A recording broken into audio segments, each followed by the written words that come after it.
Hello दोस्तों, एक बार फिर से हार्दिक स्वागत है आपका हमारे यूट्यूब चैनल पर। उम्मीद है आप सब ठीक होंगे, स्वस्थ होंगे। दोस्तों, आज की वीडियो में हम जवाहर नवोदय विद्यालय प्रवेश परीक्षा कक्षा 11th के लिए सोशल साइंस में हिस्ट्री का चैप्टर फर्स्ट करने वाले हैं, जिसका नाम है rise of nationalism in Europe, यानी यूरोप में राष्ट्रवाद का उदय। तो दोस्तों, वीडियो आपके लिए बहुत ही ज़्यादा हेल्पफुल होने वाली है। वीडियो को शुरू से लास्ट तक बिल्कुल ध्यान से जरूर देखिएगा। दोस्तों, सबसे पहले हम क्या करेंगे, इसका जो बेसिक कंसेप्ट है यानी चैप्टर का एक ओवरव्यू देखेंगे। इसमें कौन कौन से टॉपिक्स दिए गए हैं, जो मेन पॉइंट्स हैं दोस्तों इस चैप्टर के, उसको हम पढ़ेंगे। उसके बाद दोस्तों मैं आपको कुछ इंपॉर्टेंट जो एमसीक्यूज हैं यानी इंपॉर्टेंट जो क्वेश्चंस बनेंगे वो मैं आपको करवाऊंगा। तो सबसे पहले दोस्तों, जो भी मैं आपको इंपॉर्टेंट पॉइंट्स बताने वाला हूं यानी इसका जो कंसेप्ट बताने वाला हूं वो आपको अच्छे से समझना है, तभी दोस्तों आप जो मल्टीपल चॉइस क्वेश्चन है उनका सही जवाब दे पाओगे। तो दोस्तों चलिए करते हैं वीडियो को स्टार्ट। तो चैप्टर का नाम तो दोस्तों आपको पता चल गया है, यूरोप में राष्ट्रवाद का उदय यानी rise of nationalism in Europe. तो दोस्तों यहाँ पे हम पढ़ते हैं इसका कुछ बेसिक कंसेप्ट। तो सबसे पहले दोस्तों आपको जानना होगा, इसमें दोस्तों एक शब्द बार बार आएगा, वो है राष्ट्रवाद। तो राष्ट्रवाद का दोस्तों मतलब आपको पता होना चाहिए। राष्ट्रवाद का मतलब होता है ऐसी भावना जिसमें अपने देश के प्रति प्रेम और गौरव की अनुभूति हो।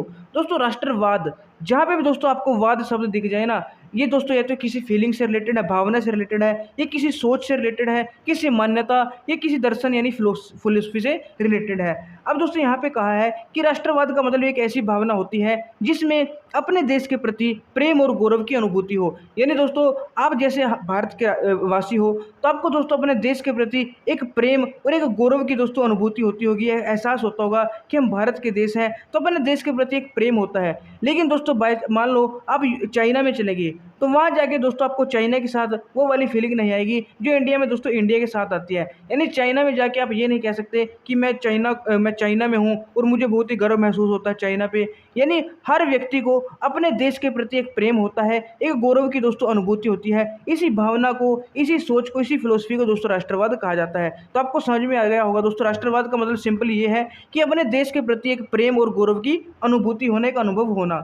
उसके बाद दोस्तों एक शब्द और आपको सुनने को मिलेगा, वो है निरंकुशवाद। निरंकुशवाद का मतलब क्या होता है दोस्तों, निर प्लस अंकुश। अंकुश का मतलब दोस्तों आप ऐसे समझ सकते हो, किसी पे अंकुश लगना है, किसी पे दोस्तों क्या नेगेटिव इंपैक्ट होना, दाग धब्बा लगना ना। निरंकुश मतलब कि उस पर कोई नेगेटिव इंपैक्ट ना होना, अंकुश ना होना। तो ऐसी सरकार या शासन व्यवस्था जिसकी सत्ता पर किसी भी तरह का कोई अंकुश ना हो। तो निरंकुशवाद दोस्तों एक ऐसी सरकार या एक ऐसी शासन व्यवस्था के लिए यूज किया जाता है जिसकी सत्ता पर किसी भी प्रकार का कोई भी अंकुश ना हो, कोई भी दोस्तों उसका नेगेटिव पॉइंट ना हो, कोई नेगेटिव इंपैक्ट ना हो, यानी कोई दाग धब्बा उस पर ना हो। सिंपल भाषा में आप ऐसे कह सकते हो। तो इसको दोस्तों ऐसी सरकार या ऐसी शासन व्यवस्था को हम निरंकुशवाद कहते हैं। उसके बाद दोस्तों एक शब्द हो रहा है कल्पना दर्श या यूटोपिया। यूटोपिया या फिर कल्पना दर्श दोस्तों क्या होता है, एक ऐसे समाज की कल्पना जो इतना आदर्श है कि उसका साकार होना असंभव है। तो ध्यान से समझना दोस्तों, कल्पना आदर्श, कल्पना प्लस आदर्श से बना कल्पना दर्श, इसको बोलते हैं यूटोपिया। तो दोस्तों एक आपने एक ऐसे समाज की कल्पना की, एक ऐसे समाज के बारे में सोचा जो कि इतना आदर्श है। आदर्श का मतलब आइडियल, आइडियल का मतलब दोस्तों एक ऐसी चीज़ यानी बहुत ही अच्छा। आइडियल का मतलब दोस्तों जो बेस्ट से बेस्ट कंडीशन हो सकती है। जैसे दोस्तों मतलब ऐसा समाज जिसमें सभी मतलब कि जो भी है बेस्ट है, बिल्कुल बेस्ट है, और आपको पता है बेस्ट तो कभी हो ही नहीं सकता। तो एक आपने एक ऐसा समाज की कल्पना की, ऐसे समाज के बारे में सोचा जो इतना आदर्श, इतना आइडियल है कि उसका साकार होना संभव है, यानी वो हो ही नहीं सकता। आपने इतना बेस्ट मान लिया। जैसे दोस्तों आपने पढ़ा होगा, अगर मैं साइंस का एक टॉपिक की बात करूँ, मतलब दोस्तों फ्यूल वाला एक टॉपिक होता है फ्यूल, तो उसमें तो आता है दोस्तों आइडियल फ्यूल। आइडियल फ्यूल आता है। आइडियल फ्यूल का मतलब एक ऐसा फ्यूल जो बिल्कुल भी प्रदूषण ना करे, है ना, और जो ज़्यादा से ज़्यादा हीट एनर्जी दे जब उसको जलाएं। अब दोस्तों ऐसा तो कोई फ्यूल होता ही नहीं, ऐसा कोई ईंधन होगा ही नहीं जिसको आप जलाओगे और आपको क्या है मतलब कोई अवशेष मिले नहीं। अगर आप सीएनजी को भी जलाते हैं ना, उसमें भी कुछ ना कुछ हल्का फुल्का अवशेष निकलता ही है, ठीक है ना। तो आइडियल का मतलब बिल्कुल बेस्ट हो जो, उसको आइडियल बोलते हैं, यानी आदर्श बोलते हैं। उसके बाद दोस्तों फ्रांसीसी क्रांति बहुत ही इंपॉर्टेंट है दोस्तों। सबसे पहला क्वेश्चन तो यही बनता है, फ्रांसीसी क्रांति कब हुई? 1789 में। तो आपको ध्यान में रखना है, क्वेश्चन बनेगा आगे फ्रांसीसी क्रांति कब हुई? 1789 में। या 1789 में कौन सी क्रांति हुई? फ्रांसीसी क्रांति हुई, ठीक है ना। तो घुमा फिरा के क्वेश्चन पूछ सकता है। फ्रांसीसी क्रांतिकारियों ने निरंकुश राजा के राजतंत्र का अंत करके सत्ता फ्रांसीसी नागरिकों के समूह को सौंप दी और राष्ट्र राज्य का गठन किया। तो फ्रांसीसी क्रांति में क्या हुआ दोस्तों, जो फ्रांसीसी क्रांतिकारी थे उन्होंने क्या किया, जो निरंकुश राजा का राजतंत्र चल रहा था उसका अंत कर दिया, ठीक है ना, निरंकुश राजा के राजतंत्र का अंत कर दिया और अंत करके जो सत्ता है वो किसको सौंप दी, फ्रांसीसी नागरिकों के एक समूह को, ग्रुप को सौंप दी और एक राष्ट्र राज्य का गठन किया। तो ये बात भी आपको ध्यान में रखनी है। उसके बाद है दोस्तों फ्रांसीसी सेना की गतिविधियां। तो फ्रांसीसी सेना की कुछ एक्टिविटीज आपको ध्यान में रखनी है, कौन सी है, 1789 में सफल क्रांति के बाद 1790 के दशक में फ्रांसीसी सेना हॉलैंड, बेल्जियम, स्विट्जरलैंड और इटली के बड़े इलाके में घुसी और क्रांतिकारी युद्ध शुरू कर दिए। दोस्तों जैसे ही 1789 की क्रांति हुई, ठीक है ना, ये क्रांति सफल हो गई। अब इसके बाद क्या हुआ, अब सफल हो गई तो सफल होने के बाद क्या हुआ, 1790 के दशक में जो फ्रांसीसी सेना थी ना वो हॉलैंड, बेल्जियम, स्विट्जरलैंड और इटली इनके जितने भी बड़े इलाके थे उनमें घुस गई और क्रांतिकारी युद्ध शुरू कर दिए। अब जब आप किसी चीज़ में जीत जाते हो ना तो कॉन्फिडेंस लेवल दोस्तों हाई हो जाता है। अब ये दोस्तों फ्रांसीसी क्रांति सफल रही तो इनका कॉन्फिडेंस बढ़ गया और इन्होंने कहाँ पे जाके हमला कर दिया, मतलब कहाँ पे जाके युद्ध शुरू कर दिया, हॉलैंड, बेल्जियम, स्विट्जरलैंड और इटली में। तो आपको ध्यान में रखना है। उसके बाद दोस्तों एक और इंपॉर्टेंट क्वेश्चन है, नेपोलियन की नागरिक संहिता। नेपोलियन की नागरिक संहिता ये बहुत ही इंपॉर्टेंट है दोस्तों। पहली बात तो आपको ध्यान में रखना है कि नेपोलियन ने नागरिक संहिता कब जारी की, 1804 में जारी की थी, ठीक है ना। और इसमें क्या था दोस्तों, नागरिक संहिता में क्या था, इसमें कानून के समक्ष बराबरी और संपत्ति के अधिकार को सुरक्षित बनाया गया। ये भी क्वेश्चन पूछा जाता है कि नागरिक संहिता में क्या था दोस्तों, जो कानून है ना उसके समक्ष सभी बराबर हैं, ठीक है ना, उसके समक्ष सभी बराबर है और सभी को दोस्तों जो संपत्ति का अधिकार है ना उसको भी सुरक्षित बनाया गया। सभी के पास जो संपत्ति का अधिकार है उसको भी दोस्तों क्या प्रोटेक्ट किया गया इसमें। तो आपको ध्यान में रखना है, ठीक है ना। तो ये हमारी दोस्तों नेपोलियन की नागरिक संहिता जो कि 1804 में इसको जारी किया गया और कानून के समक्ष सभी बराबर है और सभी के जो संपत्ति के अधिकार है उसको सुरक्षित इसमें बनाया गया। उसके बाद दोस्तों कुछ इंपॉर्टेंट तिथियां हैं, डेट्स हैं, आपको ध्यान में रखनी है। सबसे पहले 1688 ईस्वी में, 1688 ईस्वी में क्या हुआ आपको ध्यान रखना है, एक इंग्लैंड में शानदार क्रांति हुई। तो क्वेश्चन बन सकता है कि इंग्लैंड में शानदार क्रांति कब हुई, 1688 ईस्वी में। या इंग्लैंड में कौन सी क्रांति हुई, 1688 ईस्वी में शानदार क्रांति हुई। या शानदार क्रांति कहाँ हुई, इंग्लैंड में। तो तीनों क्वेश्चन बन सकते हैं, तीनों बातें आपको ध्यान में रखनी है। इंग्लैंड में शानदार क्रांति हुई 1688 में, ठीक है ना। उसके बाद 1707 में दोस्तों United kingdom of great Britain का गठन हुआ। तो क्वेश्चन पूछेगा United kingdom of great Britain का गठन कब हुआ, 1707 में हुआ, ठीक है ना। उसके बाद इंग्लैंड और फ्रांस के बीच में दोस्तों युद्ध हुआ, कब हुआ, 1756 में। 1763 में दोस्तों इंग्लैंड और फ्रांस के बीच जो युद्ध चल रहा था उसकी समाप्ति हो गई। तो 56 में युद्ध स्टार्ट हुआ था और 63 में युद्ध खत्म हो गया इंग्लैंड और फ्रांस के बीच। उसके बाद दोस्तों नेपोलियन बोनापार्ट, इसका जन्म और पतन दोनों आपको याद रखना है। नेपोलियन बोनापार्ट का जन्म 1769 और नेपोलियन का पतन पूछा जाता है 1815। तो 1769 में दोस्तों इसका 69 में जन्म हुआ और नेपोलियन का पतन 1815, ये भी आपको ध्यान में रखना है, ठीक है ना। 1789 आपको पता चल गया फ्रांसीसी क्रांति हुई और फ्रांस के जो तानाशाह है लुई 16वां, इसको फांसी भी दी गई। तो ये भी आपको याद रखना है, फ्रांसीसी क्रांति हुई 1789 में और उस समय दोस्तों जो फ्रांस का तानाशाह था लुई 16वां, उसको दोस्तों फांसी दी गई। उसके बाद 1797 में दोस्तों क्या हुआ, नेपोलियन का क्या हुआ, इटली पर हमला हुआ और नेपोलियन युद्धों की शुरुआत होगी। दोस्तों 1797 में जो नेपोलियन है उसका दोस्तों इटली पर हमला हुआ, इटली पर हमला किया गया और नेपोलियन युद्धों की उस समय शुरुआत हो गई। उसके बाद दोस्तों 1815 में दोस्तों एक तो नेपोलियन का पतन हुआ और उसी टाइम दोस्तों वीना की संधि भी हुई थी। क्या हुई थी, वीना की संधि हुई। देखो दोस्तों ये दोनों बातें आपको ध्यान में रखनी है। उसके बाद दोस्तों 1821 में दोस्तों यूनानी स्वतंत्रता के लिए संघर्ष प्रारंभ हुआ। 1821 में यूनानी स्वतंत्रता के लिए संघर्ष प्रारंभ हुआ था और 1830 में दोस्तों फ्रांस में संवैधानिक राजतंत्र स्थापित हुआ। तो क्वेश्चन बन सकता है कि फ्रांस में संवैधानिक राजतंत्र कब स्थापित हुआ, 1830 ईस्वी में। और एक और क्वेश्चन बनता है कुस्तुनतुनिया की संधि, आपको ध्यान में रखना है दोस्तों। कुस्तुनतुनिया की संधि, एक तो वीना की संधि है 1815 और एक कुस्तुनतुनिया की संधि दोस्तों 1832 में दोस्तों कुस्तुनतुनिया की संधि हुई, आपको ध्यान में रखना है। उसके बाद दोस्तों 1848, ये दोस्तों इंपॉर्टेंट है। 1848 में क्या हुआ, एक तो दोस्तों फ्रांस में क्रांति हुई, ठीक है ना। एक तो 1789 में भी हुई थी फ्रांसीसी क्रांति, 1848 में भी। उसके बाद दोस्तों क्या क्या आपको ध्यान में रखना है, देखो क्वेश्चन कैसे बनेगा। एक तो आर्थिक परेशानियों से जो ग्रस्त कारीगर थे, औद्योगिक मजदूर थे और किसानों थे, उन्होंने दोस्तों बगावत कर दी। उसके बाद क्वेश्चन बनता है दोस्तों कि निम्न में से कौन सी घटना 1848 में नहीं हुई। तो इस प्रकार से क्वेश्चन बनता है। तो क्या हुआ था दोस्तों, जो किसान थे, कारीगर थे, औद्योगिक मजदूर थे, उन्होंने बगावत की थी। तो ये तो हुआ था।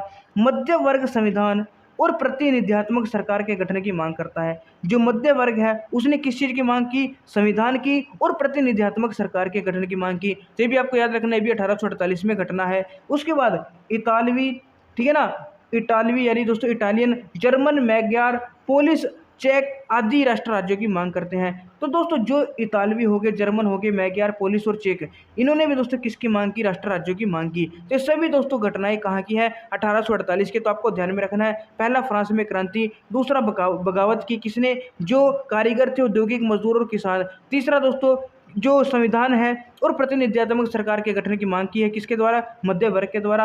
और इन्होंने इतालवी, जर्मन ने भी क्या किया था, नए राष्ट्र राज्यों की मांग की थी। ये चारों आपको ध्यान में रखना है।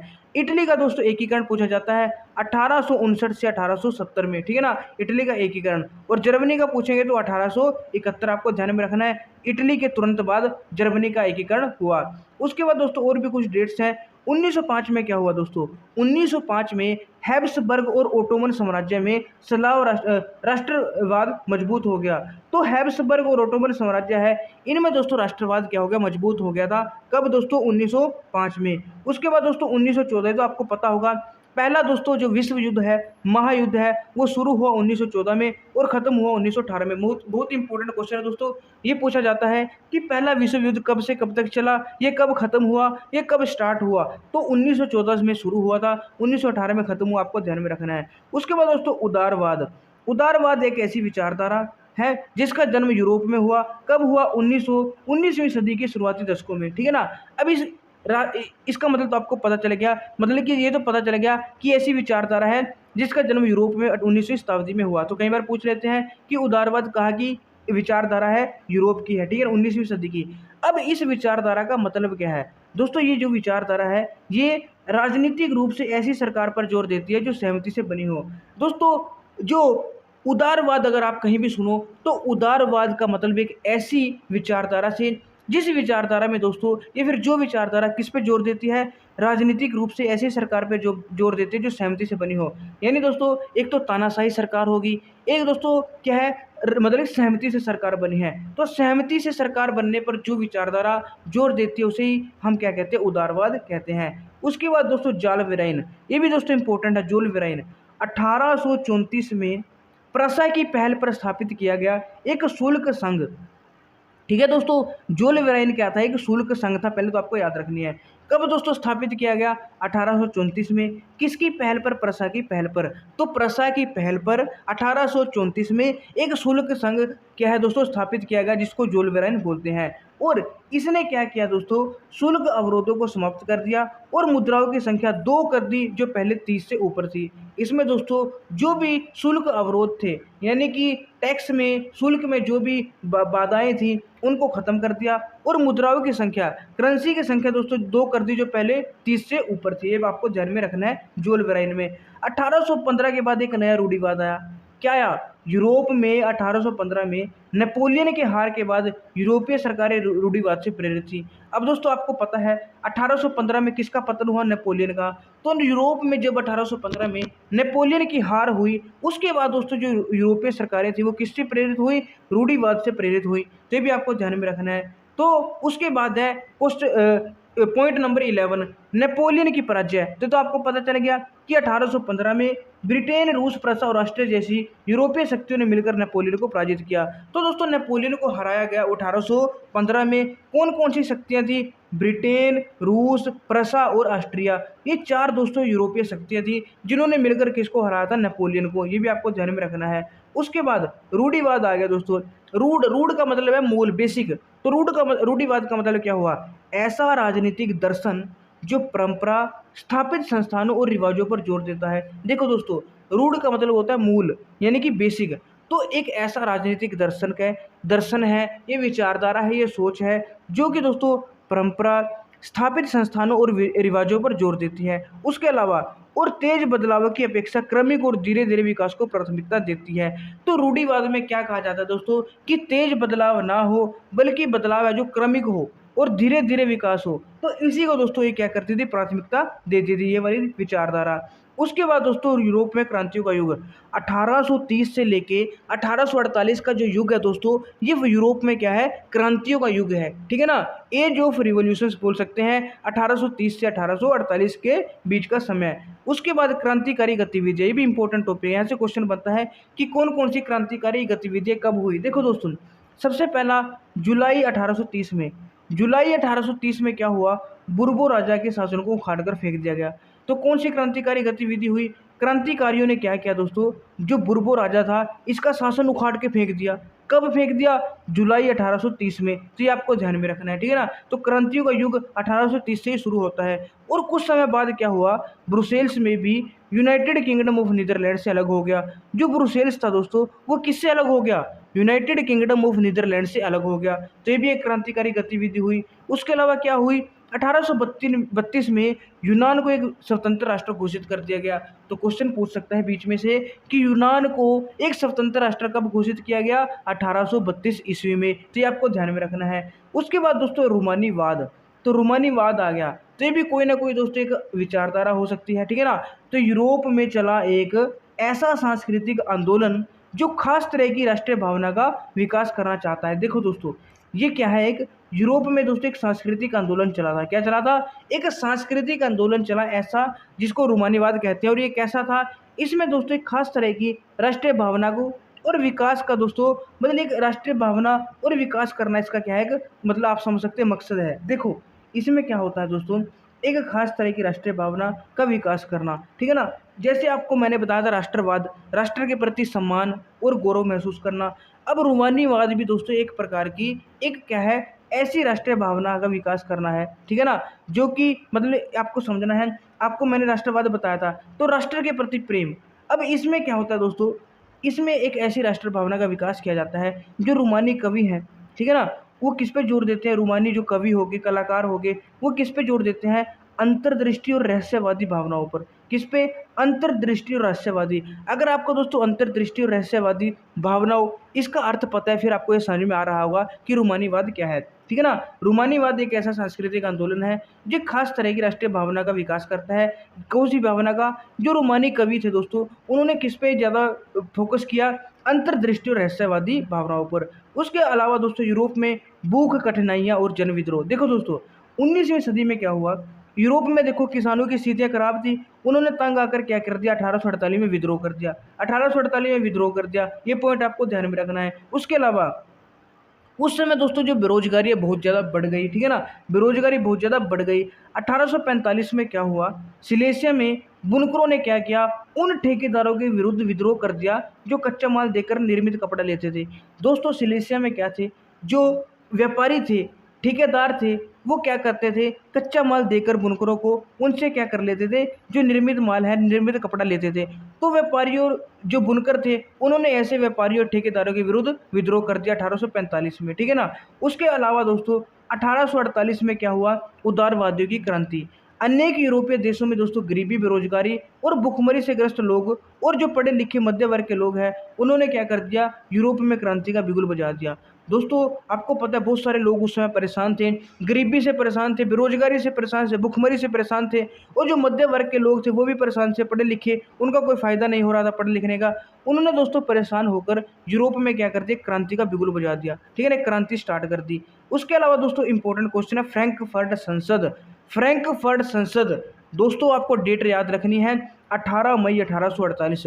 18 मई 1848 को सर्व जर्मन नेशनल असेंबली, सर्व जर्मन नेशनल असेंबली के कितने, 831 निर्वाचित प्रतिनिधियों ने फ्रैंकफर्ट संसद का गठन किया। तो क्वेश्चन पूछा जाता है कि फ्रैंकफर्ट संसद का गठन कब हुआ, 18 मई 1848 को। किसके द्वारा किया गया, किसने किया, सर्व जर्मन नेशनल असेंबली के 831 निर्वाचित प्रतिनिधियों ने किया था, आपको ध्यान में रखना है। उसके बाद दोस्तों नारीवाद। अब नारीवाद, तो नारी शब्द इसमें आ गया, तो कहीं ना कहीं दोस्तों नारी से रिलेटेड है। तो नारी से कैसे रिलेटेड है दोस्तों, स्त्री पुरुष की सामाजिक, आर्थिक और राजनीतिक समानता की सोच के आधार पर महिलाओं के अधिकारों और हितों का बोध। दोस्तों आपको पता है बहुत समय पहले से महिलाओं के साथ भेदभाव होता आया है, तो नारीवाद एक ऐसी भावना, एक ऐसी सोच है, ये एक ऐसी दृष्टि है जिस पे दोस्तों क्या है, जितनी भी महिलाएं हैं उनको समान मानना, किस पे, राजनीतिक, आर्थिक, ठीक है ना, और सामाजिक, तीनों क्या है, तीनों की तरफ से दोस्तों, तीनों के आधार पर क्या है, समान मानना और उनके जो अधिकार है, उनके हित है, उनको बोध करना। तो ये दोस्तों नारीवाद भावना है। उसके बाद दोस्तों विचारधारा, तो विचारधारा तो मतलब एक दोस्तों सोच कह सकते हो, ठीक है ना, एक खास प्रकार के सामाजिक और राजनीतिक दृष्टि को इंगित करने के वाले विचारों का समूह। बहुत सारे दोस्तों विचार हैं जो कि किसको इंगित करते हैं, सामाजिक और राजनीतिक दृष्टि को इंगित करते हैं, ठीक है ना, एक खास प्रकार की, उसको हम क्या बोलते हैं, विचारधारा यानी सोच। उसके बाद जर्मन राष्ट्र राज्य का निर्माण, जर्मन राष्ट्र राज्य का निर्माण, ठीक है ना, जर्मन राष्ट्र राज्य का निर्माण कब हुआ, 1848 में जर्मन महासंघ के विभिन्न इलाकों को जोड़कर एक निर्वाचित संसद द्वारा शासित राष्ट्र राज्य बनाने का प्रयास किया गया। तो बिल्कुल ध्यान से समझना दोस्तों, जर्मन राष्ट्र राज्य का निर्माण आपसे क्वेश्चन पूछा जा सकता है। तो 1848 में क्या हुआ, जो जर्मन महासंघ के विभिन्न इलाके थे उनको जोड़ा गया और एक निर्वाचित संसद के द्वारा क्या किया गया, उन सभी को दोस्तों मिलाकर एक राष्ट्र राज्य का निर्माण कर दिया गया, उसका प्रयास किया गया, ठीक है ना, आपको ध्यान में रखना है।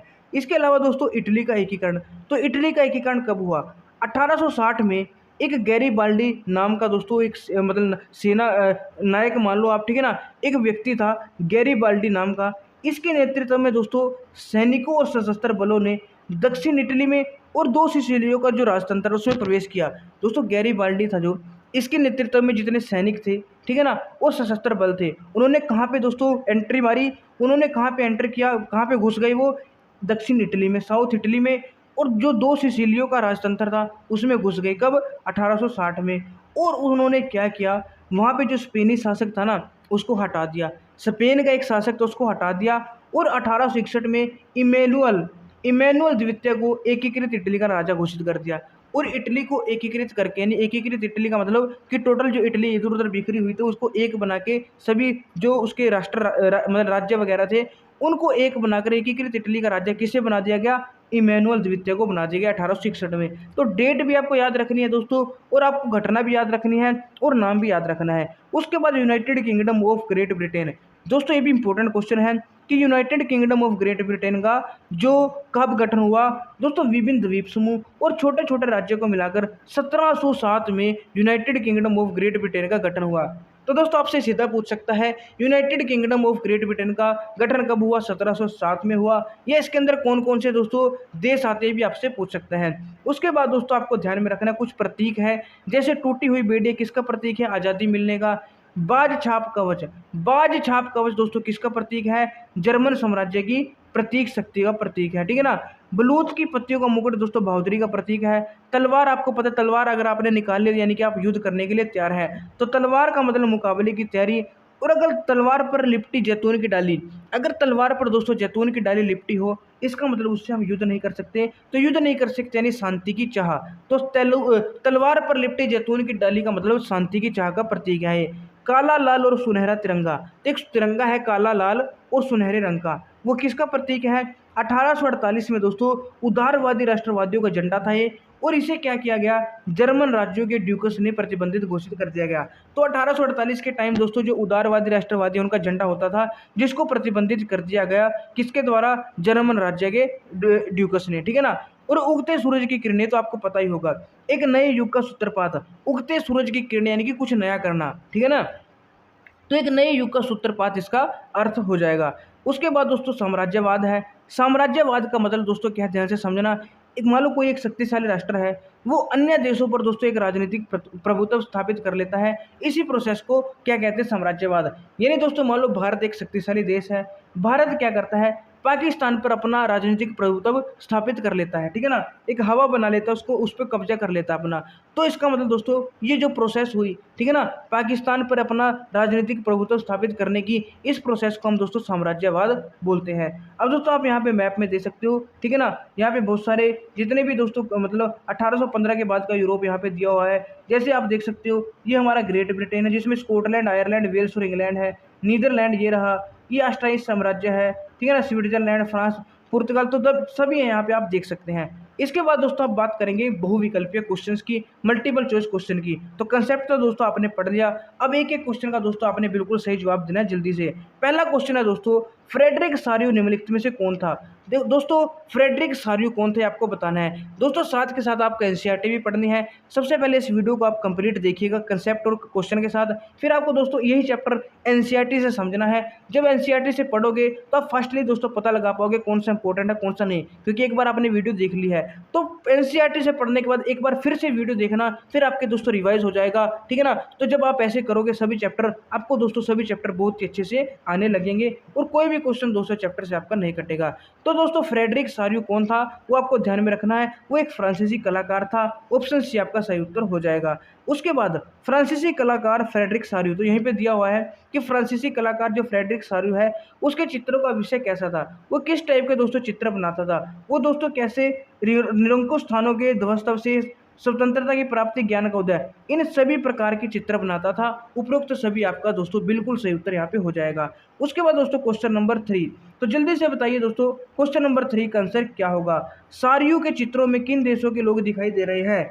तो दोस्तों जो सारियो ने चित्र बनाए उनमें किन देशों के लोग दिखाई दे रहे हैं? वैसे इंपॉर्टेंट क्वेश्चन नहीं है दोस्तों, ठीक है ना। चित्र अगर आपको दिखा, वैसे तो मुश्किल है, ऐसा क्वेश्चन नहीं पूछा जाएगा, ठीक है ना। ये चित्र देख के पता चलने वाला क्वेश्चन है, पर फिर भी मैं आपको बता देता हूँ अगर आपने पाठ पढ़ा है तो दोस्तों जो उसने चित्र बनाया था उसमें सिर्फ अमेरिका, जर्मनी, फ्रांस तीनों के थे, तो उपरोक्त सभी आपका यहाँ पे सही उत्तर हो जाएगा। उसके बाद काल्पनिक दुनिया की विचारधारा को क्या कहा जाता है? तो अभी आपको बताया था दोस्तों काल्पनिक दुनिया की जो विचारधारा है उसको कल्पनादर्श या फिर यूटोपिया बोलते हैं, तो ऑप्शन डी वाला आपका सही उत्तर हो जाएगा।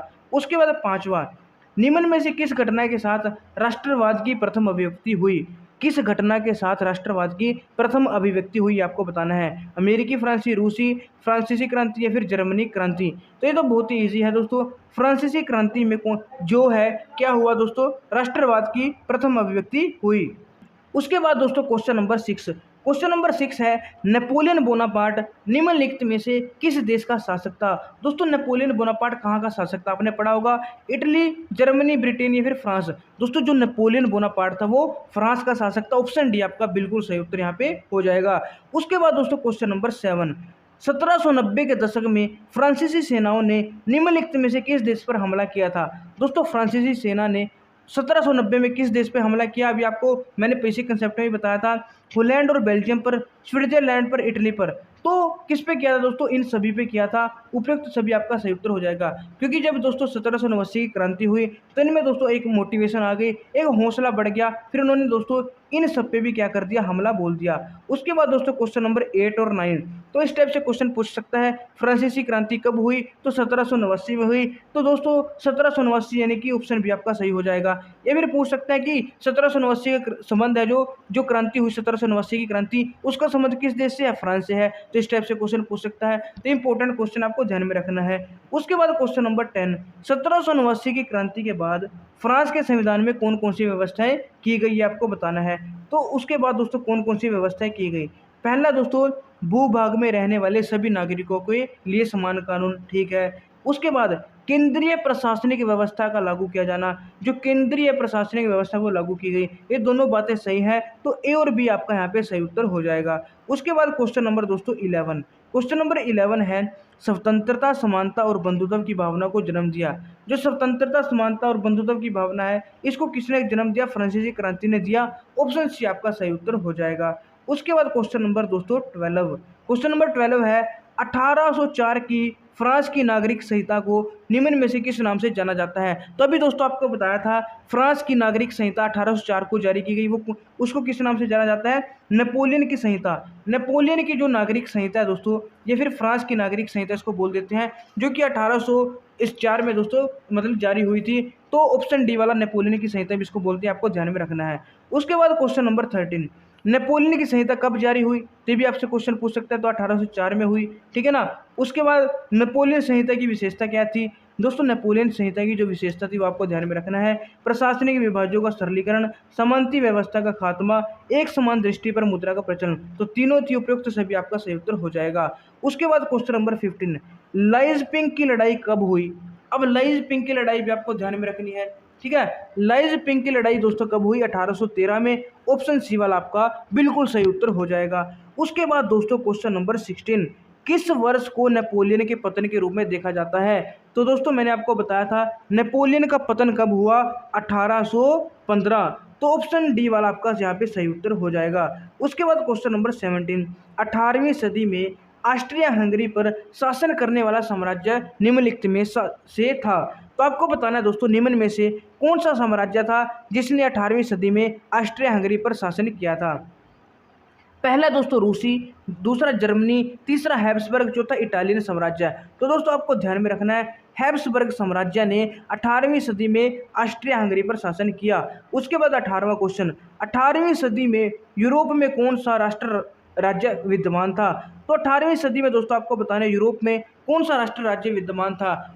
इटली था, स्विट्जरलैंड था या फिर जर्मनी था, इनमें से कोई नहीं। तो आपको दोस्तों ध्यान में रखना है इनमें से कोई नहीं था, ठीक है ना, इन तीनों में से कोई नहीं था उस टाइम। उसके बाद क्वेश्चन नंबर 19, वीना शांति संधि कब हुई। तब ये भी बताया था दोस्तों वीना शांति संधि और दोस्तों जो नेपोलियन का पतन हुआ वो इकट्ठे हुआ था, यानी एक ही सन में हुआ था 1815 में। तो आपको ध्यान में रखना है वीना संधि और नेपोलियन का जो पतन है वो 1815 में हुआ है दोनों, ठीक है ना।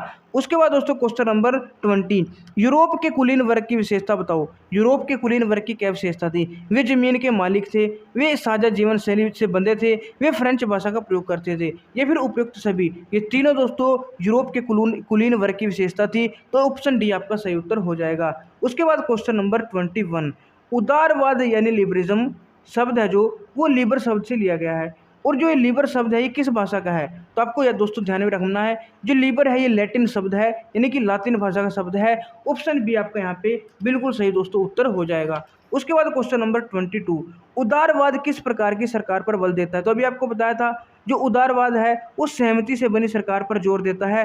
तो ऑप्शन ए वाला आपका दोस्तों बिल्कुल सही उत्तर यहाँ पे हो जाएगा। उसके बाद क्वेश्चन नंबर 23, यूरोपीय महाद्वीप का सबसे शक्तिशाली वर्ग कौन सा था। तो सबसे शक्तिशाली वर्ग दोस्तों कौन सा था।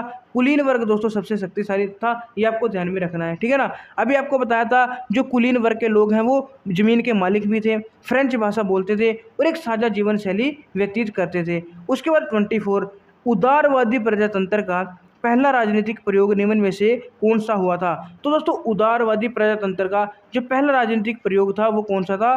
क्रांतिकारी मतलब कि कहाँ पे हुआ था आपको बताना है। जो प्रयोग है निम्नलिखित में से हुआ, इटली में हुआ, फ्रांस में हुआ, अमेरिका में, इंग्लैंड में। तो क्रांतिकारी फ्रांस में हुआ था।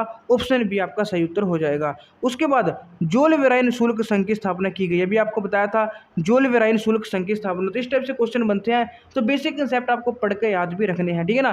तो जोल वेराइन जो शुल्क संघ है दोस्तों उसकी स्थापना हुई थी 1834 ईस्वी में। ऑप्शन सी वाला आपका सही उत्तर हो जाएगा। उसके बाद दोस्तों क्वेश्चन नंबर 1815 में किस देश ने नेपोलियन को पराजित किया। तो कौन सा देश था दोस्तों जिसने नेपोलियन को हरा दिया था 1815 में, और वियना संधि भी हुई थी और इसमें नेपोलियन का पतन भी हो गया था। तो कौन कौन से देश थे आपको ध्यान में रखना है। ब्रिटेन, रूस, प्रसा और ऑस्ट्रिया, यानी कि सभी थे, उपरोक्त सभी आपका सही उत्तर हो जाएगा। उसके बाद क्वेश्चन नंबर 27, नेपोलियन ने कितने राज्यों को मिलाकर जर्मन महासंघ बनाया था। तो दोस्तों नेपोलियन ने जर्मन महासंघ बनाया था कितने राज्यों को मिलाकर 39। ऑप्शन सी आपका सही उत्तर हो जाएगा। ये आपको दोस्तों ध्यान में रखना है। उसके बाद जुसेप्पे मैत्सिनी और जुसेप्पे गैरिबाल्डी और मैत्सिनी का संबंध किस देश से है आपको बताना है। तो गैरिबाल्डी और दोस्तों जो हमारा यहाँ पे मैस्सिनी है इसका संबंध दोस्तों कहाँ से है, इटली से है। ऑप्शन ए वाला आपका सही उत्तर हो जाएगा। उसके बाद दोस्तों यहाँ पे क्वेश्चन नंबर 29 है, यंग इटली संगठन का संस्थापक कौन था। यंग इटली दोस्तों एक संगठन है जिसकी स्थापना किसने की थी, मैत्सिनी ने की थी। तो मैत्सिनी यानी कि ऑप्शन ए आपका सही उत्तर हो जाएगा।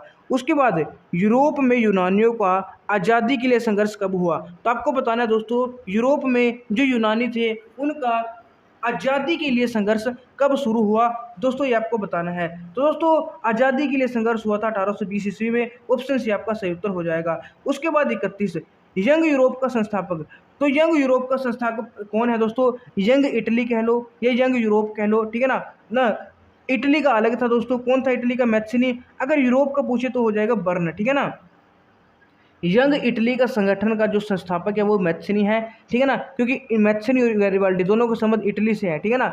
और अगर बात करें यंग यूरोप तो यूरोप का हो जाएगा बर्न, ठीक है, आपको ध्यान में रखना है। उसके बाद कौन सा दशक यूरोप में भूख, कठिनाइयों और विद्रोह लेकर आया। तो अभी आपको बताया था यूरोप में दोस्तों भूख, कठिनाइयाँ, विद्रोह हो गया था। तो कौन से दशक में ऐसा हुआ था वो आपको बताना है। 1830 के दशक में हुआ था। ऑप्शन डी वाला आपका बिल्कुल सही उत्तर यहाँ पे हो जाएगा, ठीक है ना। उसके बाद दोस्तों नेक्स्ट क्वेश्चन, क्वेश्चन नंबर 33 है दोस्तों। फ्रैंकफर्ट संसद का गठन हुआ, तो अभी आपको बताया था, आपको डेट याद रखनी है। फ्रैंकफर्ट संसद का गठन 1848 ईस्वी में हुआ था। उसके बाद 19वीं सदी के मध्य में कौन सा प्रदेश 7 राज्यों में बटा था। दोस्तों 19वीं सदी की बात है। 19वीं सदी के मध्य में कौन सा प्रांत 7 राज्यों में बटा था।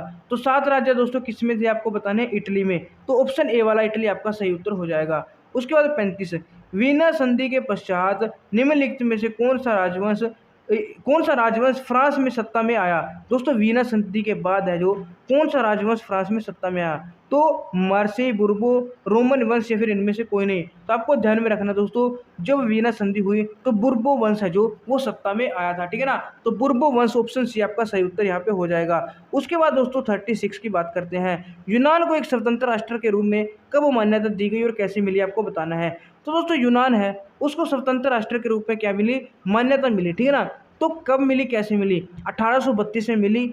और 1832 में क्या हुआ दोस्तों, कुस्तुनतुनिया की संधि हुई थी। तो कुस्तुनतुनिया की संधि के द्वारा दोस्तों जो कि 1832 में हुई, उसमें यूनान को एक स्वतंत्र राष्ट्र के रूप में मान्यता मिली। उसके बाद दोस्तों लुइजे ओटो पीटर्स किससे निम्नलिखित में से कौन थी।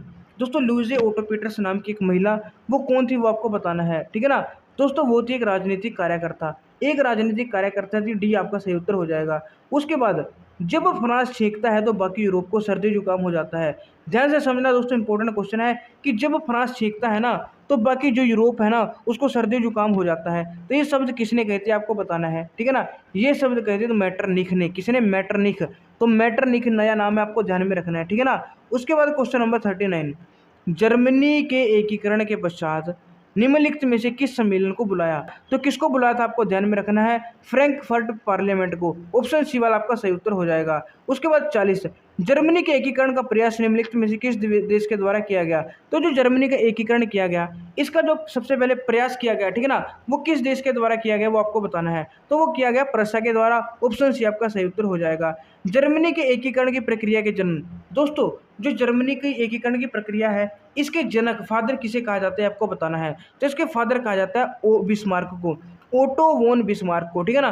तो बिस्मार्क आपको ध्यान में रखना है। उसके बाद 42, जर्मनी के एकीकरण के पश्चात किसे जर्मनी का सम्राट घोषित किया गया। तो जर्मनी का जब एकीकरण हुआ दोस्तों, उसके बाद जर्मन का जो सम्राट है वो किसे घोषित किया गया है आपको बताना है। तो वो किया गया दोस्तों विलियम प्रथम को। किसको, विलियम प्रथम को। ऑप्शन बी आपका सही उत्तर हो जाएगा। उसके बाद 43, 19वीं सदी के मध्य में इटली कितने राज्यों में बटा हुआ था। तो दोस्तों 19वीं सदी के मध्य में जो मतलब जो इटली है वो कितने राज्यों में बटा था, 7 में बटा। तो ऑप्शन सी आपका सही उत्तर हो जाएगा। इटली के एकीकरण का मुख्य कर्णधार निम्नलिखित में से कौन है। दोस्तों इटली का जो एकीकरण हुआ उसका जो सबसे मुख्य कर्णधार है वो कौन है, वो आपको बताना है। तो ऑप्शन ए है मेजनी, फिर काबूर, गैरीबाल्डी, फिर तीनों। तो आपको ध्यान में रखना दोस्तों, ये तीनों ही दोस्तों इसके कार्यभार है, ठीक है ना। उसके बाद क्वेश्चन नंबर दोस्तों 45 क्या है दोस्तों, यहाँ पे आप देख सकते हो एक्ट ऑफ यूनियन 1707। जो एक्ट ऑफ यहाँ पे दोस्तों यूनियन है 1707 वाला, ये किसके बीच एक समझौता था, ठीक है ना। ये किसके बीच दोस्तों समझौता था आपको बताना है। ये दोस्तों इंग्लैंड और स्कॉटलैंड। ऑप्शन ए वाला आपका सही उत्तर हो जाएगा। उसके बाद इंग्लैंड में राष्ट्र राज्य स्थापित करने का श्रेय किसे जाता है। दोस्तों इंग्लैंड में राष्ट्र राज्य स्थापित किया गया, जिसका श्रेय किसे जाता है आपको बताना है। इसका श्रेय दोस्तों संसद को जाता है। ऑप्शन सी आपका यहाँ पे बिल्कुल सही उत्तर हो जाएगा, ठीक है ना। उसके बाद दोस्तों 47, इंग्लैंड में शानदार क्रांति, तो भी आपको बताया था शानदार क्रांति कब हुई इंग्लैंड में। थोड़ा दिमाग लगाओ दोस्तों, इंग्लैंड में शानदार क्रांति कब हुई, 1688 ईस्वी में। ऑप्शन बी आपका सही उत्तर हो जाएगा। उसके बाद क्वेश्चन नंबर 48, इंग्लैंड में शानदार क्रांति ने निम्नलिखित में से किसकी शक्तियाँ छीनी थी। तो जो इंग्लैंड में शानदार क्रांतियाँ हुई, उस क्रांति ने किसकी दोस्तों क्या है यहाँ पे शक्तियाँ छीनी, आपको बताना है, ठीक है ना। इंग्लैंड में शानदार क्रांति ने दोस्तों किसकी शक्तियाँ छीनी, राजतंत्र की शक्तियाँ छीनी। ऑप्शन बी आपका सही उत्तर हो जाएगा। उसके बाद निम्नलिखित में से किस एक्ट के द्वारा United kingdom of great Britain की स्थापना हुई। दोस्तों यूनाइटेड किंगडम ग्रेट ब्रिटेन की स्थापना हुई, तो वो कौन सा एक्ट था जिसके तहत ये हुआ था, act of union. Act of union, option B आपका सही उत्तर हो जाएगा। उसके बाद लाल टोपी और टूटी जंजीरें, ये किसका प्रतीक है, लाल टोपी और टूटी जंजीरें। टूटी जंजीरें दोस्तों किसका, स्वतंत्रता का है, ठीक है ना। लाल टोपी या फिर टूटी जंजीरें दोस्तों किसका है, स्वतंत्रता का हो जाएगा। ऑप्शन सी आपका सही उत्तर यहाँ पे हो जाएगा। उसके बाद फ्रांस में स्वतंत्रता का प्रतीक किसे माना गया। फ्रांस में दोस्तों स्वतंत्रता का प्रतीक आपको बताना है किसे माना गया, मारियान को। तो ऑप्शन ए आपका सही उत्तर हो जाएगा। उसके बाद 52, निम्नलिखित में से जर्मन राष्ट्र का रूपक प्रतीक थी। जर्मन राष्ट्र का रूपक थी या फिर प्रतीक थी, वो कौन सी आपको बताना है, ठीक है ना।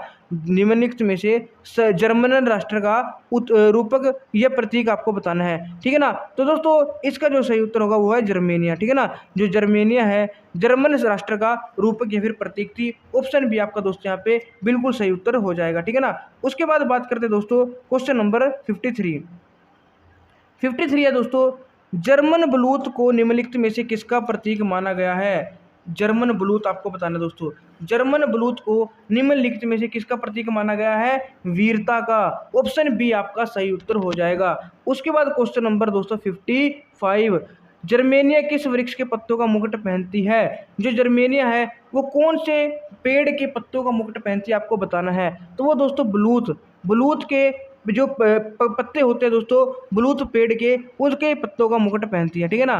काला सागर और एड्रियाटिक सागर के मध्य क्षेत्रों को क्या कहा जाता है। दोस्तों जो काला सागर है और एड्रियाटिक सागर है, ठीक है ना, इसके बीच में एक मतलब क्षेत्र है दोस्तों, ठीक है ना, उसको बताना है आपको क्या कहा जाता है। तो उसको दोस्तों क्या कहा जाता है, बाल्कन क्षेत्र कहा जाता है। ऑप्शन ए आपका सही उत्तर हो जाएगा। उसके बाद यहाँ पे देखो दोस्तों, इटली के शासक इमैनुअल द्वितीय की पत्नी का क्या नाम था। दोस्तों इटली का जो शासक बना था इमैनुअल द्वितीय, ठीक है ना, इमैनुअल द्वितीय, इनकी पत्नी का नाम आपको बताना है, ठीक है ना। इनकी पत्नी का क्या बताना है, नाम बताना है। फिगारा, ला टालिया, ला टीकिया या फिर लालिया, इनमें से कौन सा दोस्तों जो इमैनुअल द्वितीय उसकी पत्नी का नाम है, ठीक है ना। तो उसकी पत्नी का नाम है ला टालिया। ऑप्शन बी आपका सही उत्तर हो जाएगा। उसके बाद वाटरलू की लड़ाई, वाटरलू की लड़ाई कब हुई। वाटरलू की लड़ाई दोस्तों 1815 में हुई। तो तीन बातें आपको ध्यान में रखनी है 1815 से रिलेटेड, एक तो वीना संधि, वाटरलू की लड़ाई, और दोस्तों जो नेपोलियन है उसका क्या हुआ था, पतन हुआ था 1815 में। तो तीनों बातें आपको ध्यान में रखनी है। इतिहास में किसे लौह और रक्त की नीति का जन्मदाता कहा जाता है। इंपॉर्टेंट क्वेश्चन है दोस्तों, लौह और रक्त की नीति है जो, उसका जन्मदाता किसे कहा जाता है, वो कहा जाता है दोस्तों आपको बताना है मुसोलिनी, हिटलर को, बिस्मार्क को या फिर माओ को। तो दोस्तों वो कहा जाता है बिस्मार्क को। ऑप्शन सी आपका सही उत्तर हो जाएगा, ठीक है ना। बिस्मार्क को लौह रक्त नीति का जन्मदाता माना जाता है। ऑप्शन सी आपका सही उत्तर हो जाएगा। उसके बाद दोस्तों God save our noble king, important question है। जो God save our noble king है दोस्तों, ये क्या है, राष्ट्रीय गान है। कहाँ का राष्ट्रीय गान है आपको बताना है। तो दोस्तों ये जो है इंग्लैंड का राष्ट्रीय गान है। God save our noble king England का राष्ट्रीय गान है। उसके बाद जोसेपी मैथ्सिनी का जन्म कहाँ हुआ। तो जुसेपी जो मैथ्सिनी है दोस्तों, अभी मैंने बताया था इसका संबंध किससे, इटली से है, ठीक है ना, गैरीबाल्डी का भी। अब जन्म इसका कहाँ पे हुआ था, जिनोवा में दोस्तों इसका जन्म हुआ था, ठीक है ना। मैथ्सिनी का जन्म हुआ था जिनोवा में। और जो अर्नेस्ट रेनन है दोस्तों, अर्नेस्ट रेनन है, इसने किस विश्वविद्यालय में व्याख्यान दिया। अर्नेस्ट ने दोस्तों सारबोन के विश्वविद्यालय में व्याख्यान दिया। ऑप्शन ए आपका सही उत्तर हो जाएगा। उसके बाद क्वेश्चन नंबर 62, आयरलैंड को बलपूर्वक यूनाइटेड किंगडम में कब शामिल किया गया। दोस्तों आयरलैंड को भी यूनाइटेड किंगडम में शामिल कर लिया गया। और कब किया गया, पहली बात तो कैसे किया गया, बलपूर्वक किया गया। अब आपको बताना है कब किया गया। ये दोस्तों 1801 ईस्वी में किया गया था, ठीक है ना। 1801 ईस्वी में आयरलैंड को बलपूर्वक यूनाइटेड किंगडम में शामिल कर लिया गया था, आपको ध्यान में रखना है। उसके बाद दोस्तों आज का लास्ट क्वेश्चन है, कुस्तुनतुनिया की संधि कब हुई। कुस्तुनतुनिया की संधि कब हुई अभी आपको बताया था, ये दोस्तों आपको कमेंट करके बताना है, ठीक है ना। तो कमेंट करके जरूर बताना ताकि मुझे पता चल जाए कि आप पढ़ने वाले बच्चे हो, आपने दोस्तों सभी क्वेश्चन अच्छे से अटेम्प्ट किए हैं। और 63 में से कितने क्वेश्चन आपके सही हैं, अगर आपने गिने हैं तो वो भी कमेंट करके आपको बताना है, ठीक है ना। और दोस्तों वीडियो हेल्पफुल लगी तो इसे लाइक कीजिएगा, ज़्यादा से ज़्यादा अपने साथियों के साथ शेयर कीजिएगा ताकि उनको भी दोस्तों बेनिफिट मिल सके। और अगर आपने दोस्तों चैनल को अभी तक सब्सक्राइब नहीं किया है या आप हमारे चैनल पर पहली बार आए हो तो प्लीज़ चैनल को जरूर सब्सक्राइब कर लीजिएगा, ठीक है ना। और चैनल को सब्सक्राइब करके बेल आइकन भी दबा लीजिएगा ताकि जब भी दोस्तों और ज़्यादा इंपॉर्टेंट वीडियो हम आपके लिए लेकर आए उनकी नोटिफिकेशन आपके पास सबसे पहले पहुंच जाए। तो दोस्तों मिलते हैं आपको एक और नई वीडियो में, तब तक के लिए हमारे साथ जुड़े रहिएगा। जय हिंद, जय भारत, जय नवोदय।